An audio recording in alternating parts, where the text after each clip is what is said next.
大家好啊！又係我馬同德，今日咧就同大家介紹一下咧，就係壁爐呢個產品。咁啊，壁爐咧就好多可能後生嘅都未見過或者唔識嘅啊，因為就算有啲設計師咧，佢哋都唔係好認識個壁爐。咁啊，壁爐咧其實係一種建築嘅元件嚟嘅。咁裏邊有個空間咧，可以咧就係放置咧就一啲柴火啦。咁以前咧就通常咧攞嚟取暖嘅。咁但係有時咧，以前咧亦都有啲人攞嚟即係烹飪煮食嘅煮物做整食物啊咁樣。咁放置呢啲柴火嘅地方咧，咁咧以前咧有啲人就叫佢做燃燒室。咁因為以前咧做呢啲咧就要有煙通啊，或者係其他嘅煙道嘅，咁引致咧就燃燒咧嗰時產生嘅氣體啊，同埋嗰啲微粒廢氣啊，都係經過嗰度咧離開個建築物嘅。咁以前咧淨係做個煙通咧都唔簡單嘅。咁而家嗰啲新嘅就冇啲咁嘅嘢㗎啦。咁雖然咧壁爐咧大多數咧興建喺室內咧，咁但係室外嘅壁爐咧都可以咧俾人咧攞嚟傍晚嗰時取暖嘅。咁戶外煮食啊，或者裝主要咧就裝建築嘅裝飾嘅。咁喺氣候上咧較為凍嘅地方咧，壁爐咧一直都係家庭嘅主要嘅特點嚟嘅，因為佢咧就俾人溫暖咧就有一個溫馨嘅感覺咧，而且咧就係可以俾佢哋度過一個漫長嘅冬季啦，烘烤溫暖嘅感覺啦。喺跳動同埋閃爍嘅火焰之下咧，即使到今日咧依然咧都有啲俾人感覺喺寒冷嘅天氣底下咧感覺到比較愉快嘅。因此咧全家人咧就會聚集圍住個壁爐前邊咧就聊天啦，傾偈啊咁樣。落咗班之後咧，喺晚上咧就瞓覺之前咧，通常咧呢個地方都係一啲家庭聚會嘅地方嘅。利用呢個習俗咧，有一啲例子咧，就係喺美國大蕭條嘅時間咧，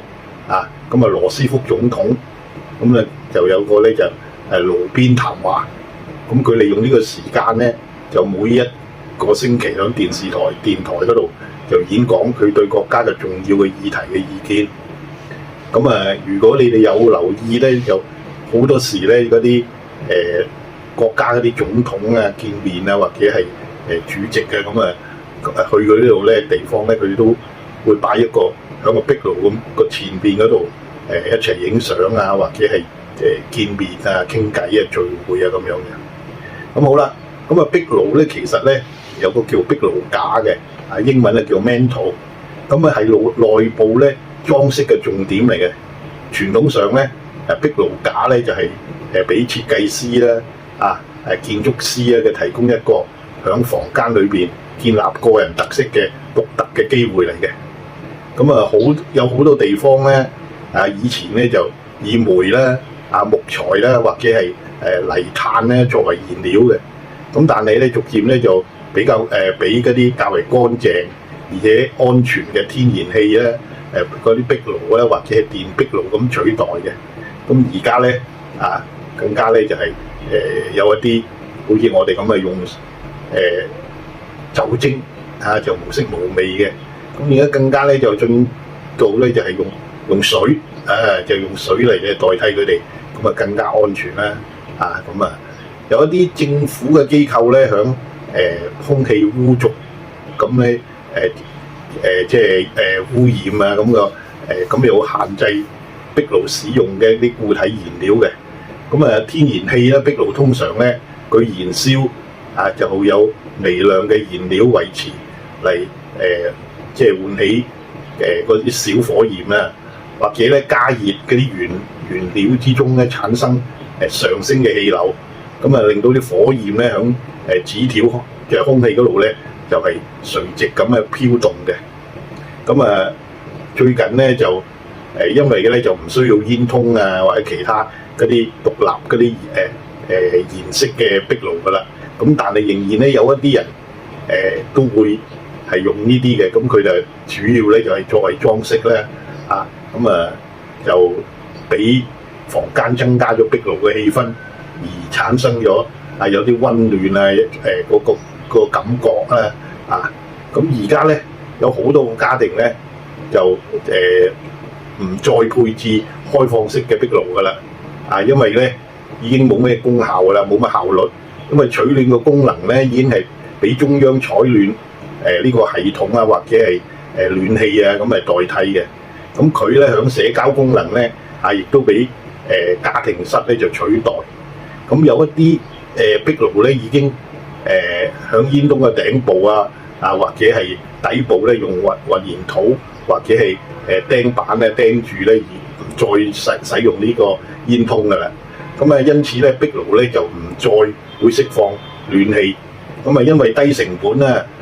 或者預做嗰個結構嘅軟件咧，咁壁爐咧就會受歡迎嘅。咁雖然咧提供有限度，即係大細同唔同嘅款式。咁而家好似我哋咁樣壁爐咧，一般都係訂做噶啦，就係因為每個地方都唔一樣。咁以前嗰啲咩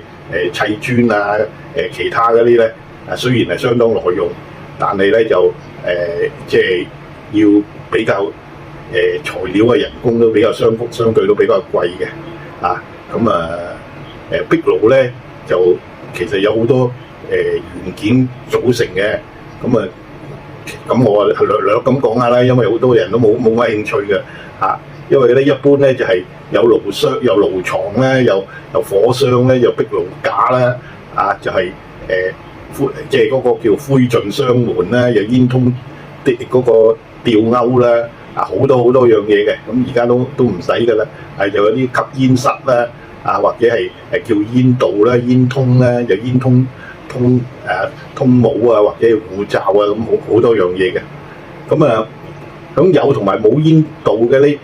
石做嘅壁爐咧，咁個煙道磚咧通常咧保護個煙通個內邊嘅。咁即係令到即係唔好俾佢燃燒而產生咗腐蝕性嘅物體所腐蝕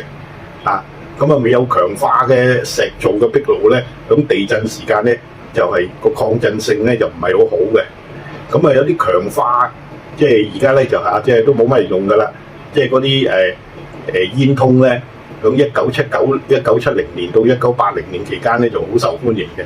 但係基於即係嗰個建基嘅材料咧個瑕疵啦，譬如鋼筋同混凝土嗰時冷縮熱脹嘅係數又唔一樣啦。咁咧煙通咧個通道咁加熱嘅時間咧就係容易破裂啦。咁咧呢種技術咧就已經淘汰㗎啦。同埋煙通通常咧因為內部個鋼筋生鏽就造成咧就係純直嘅裂縫嘅。預製嘅壁爐咧以前裏邊咧有金屬，有薄金屬板嗰啲火箱襯咗嗰啲金屬同埋咧煙通即係有嗰個本蓋咧，同埋煙通嘅頂帽以及咧就火花個熄滅器。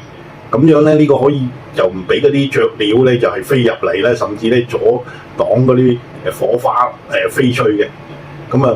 而家咧就一般都係無煙通嘅排放碳咧嗰啲電氣壁爐噶啦。呢個咧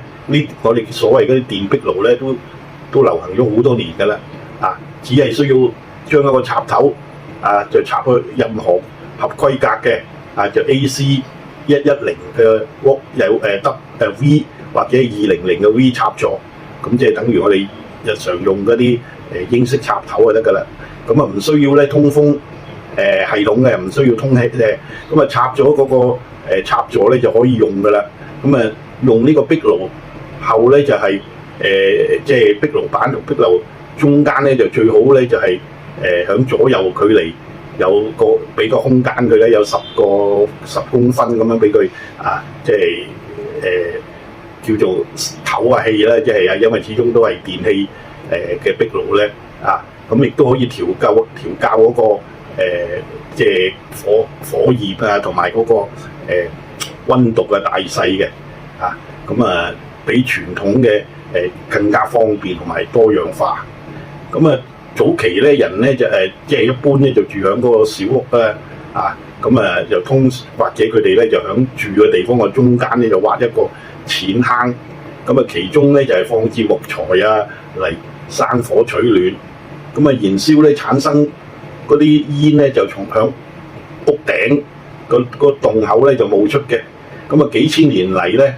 呢兩層嘅建築出現咧，就嗰啲人咧就將壁爐咧就搬去外邊㗎啦。而家呢個時間嘅壁爐咧仍然係水平式嘅，因此通常咧煙吹到外邊咧都係會飄翻入去室內咁樣。後嚟咧就煙通咧就係即係響住嘅地方嘅外邊，解決呢種騷擾嘅。響中國咧，響戰國之前咧就已經有建築用呢即係建築裏邊咧用呢個壁爐㗎啦。響2020年，考古學家咧就響呢個秦漢嗰個洛陽城個遺址裏邊咧就發現咗浴室嘅設施、壁爐嘅設施同埋係爐灶嘅個地方嘅。反映出戰國時代咧響秦國後宮嘅生活面貌。響1578年咧，查理一世個侄咧就係呢個魯柏特王子咧，發明咗改良氣流同埋排放嘅系統嘅壁爐嘅煙通。響呢個18世紀嘅時間咧，煙通咧呢個壁爐咧有2次重要嘅發展呢啲即係嘢可能大家都冇乜興趣去即係我亦都唔詳細去講啦。如果大家真係有興趣嗰陣時咧，就關於呢個壁爐嘅即係我再詳細同你講而家咧，我哋咧就講一講壁爐咧，就係佢其實有好多配件嘅。而家啲配件咧都係攞嚟做裝飾嘅啦譬如佢其實咧有咩火鉗呢個風箱鏟又托嗰啲托架啲咁樣。而家咧好多人買翻去咧都係擺喺個壁爐旁邊嚟作呢個襯嘅啫。即係攞嚟做裝飾嘅。壁爐咧最重要部分咧其實係背牆嘅。好嘅背牆咧就不止咧就保護面對爐火嘅牆面咧，而且咧就係25% 個火爐嘅提高佢個效率嘅。因為咧呢個鑄鐵盤咧就可以反射熱力到去呢個室內，特別係早期嘅後牆咧就有呢個作用嘅。而家目前嘅壁爐咧有上述嘅一個配件咧，依然咧就係淨係使用嘅。然而咧喺歐洲現存嘅壁爐之中咧，有早到去公元前1450年前製造嘅配件嘅。其實咧壁爐咧仲有一種妙用嘅。以前人咧坐喺個壁爐旁邊咧，如果注視佢個火苗嘅變化咧，仲可以預測到天氣嘅變化嘅。如果火苗係蒼白嘅，或者有好多唔正常嘅火星或者係爐灰咁結成塊咧，咁咧就或者會突然有煤炭掉咗落嚟都預警咧會下雨嘅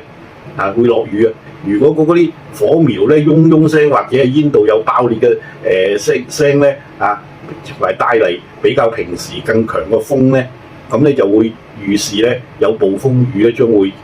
嚟㗎啦。如果火苗嘅燃燒咧更加猛烈咧，就會預警會有霜凍會落霜嘅。火苗咧就成為即係天氣預測員啦。火爐咧壁爐咧亦都會連接咗室內嘅一個媒體啦。至於咧壁爐咧其實咧就仲有好多嘢講嘅即係簡單咁咧，即係壁爐咧就係而家就係新一代嘅壁爐咧，就除咗而家我哋所講嗰啲電壁爐，咁電壁爐咧都有分好多種嘅，有啲係掛牆嘅，有啲就係坐地嘅，有啲嵌入式嘅，有好多種嘅。咁咧就而家咧就係正話講過咧，就係有一啲就攞嚟做呢、個用呢、個酒精㗎啦，因為而家嗰啲就算係用氣體啊，如果用木嗰啲更加唔使講啦，就係、因為如果嗰、個通風系統個煙通做得唔好嘅咧，就好多時咧就會產生有嗰啲一氧化碳啊，或者係其他嗰啲有毒嘅氣體就回流翻嚟，咁咧就會好危險嘅。咁而家咧嗰啲智能酒精爐咧就非常之好嘅，佢又有晒呢啲預警，好安全嘅，唔會話有啲咩危險嘅嘢發生嘅。咁而家更加咧就進步咧，用水啊，用即係嚟代替酒精。咁雖然嗰啲係假火啊，但係咧就唔會燒得着嘅。甚至一啲寵物啊，或者係BB 啊咁走上去咧，都唔會燒到佢哋嘅。咁而家一路都進步啦，而家就壁爐咧都仲係有人攞佢嚟取暖嘅。好似香港咧有啲地方好似響離島啊，或者係即係好多度地方咧，比較為即係都有啲人咧，仲係攞壁爐嚟作為取暖嘅工具。咁因為而家個天氣咧就即係啲人變咗嗰個用，即係變啲唔凍就係通常咧就係嗰個而家我哋都話嗰個溫度咧，就用呢個即係燒呢個炭啦即係嗰個波啦即係呢啲咁嘅令到咧就個溫度咧就冇以前咁凍，尤其是香港咁就開始咧就大部分人壁爐咧都係攞嚟做為裝飾為主嘅。咁但係咧，如果嗰啲譬如香港咧嗰啲示範單位好多時咧嗰啲發展商賣樓，佢哋都會裝個壁爐，或者係嗰啲 clubhouse 或者係嗰啲5星級酒店咧。咁因為壁爐其實就都係一啲有錢人嘅玩意嚟嘅。咁因為窮人咧，你送過俾佢，佢都未必中意會阻住佢咁好啦，今日呢個壁爐咧，我就講到呢度啦。希望大家中意記住咧就係點讚撳埋個鐘仔訂閱我哋個頻道，咁我哋就會有更多嘅嘢消息通知你㗎啦。好啦，多謝各位。